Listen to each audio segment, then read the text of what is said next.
Бебе Френчи на груминг. Това е Бъстър и е 3-месечно бебе.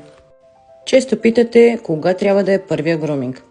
10 дни след третата ваксина. Първият груминг е най-вече за опознаване на кученцето с средата и инструментите, всички материали и процедури.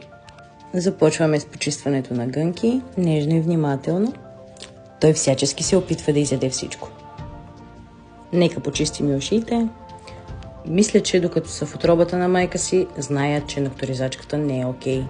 Аз вярвам, че той ще привикне. Време за любов.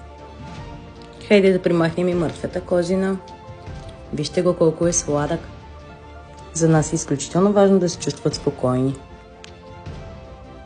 Отиваме към банята, където ще направим 3-степенно къпане. При бебетата лично аз постилам кърпа, за да се чувстват малко по-добре.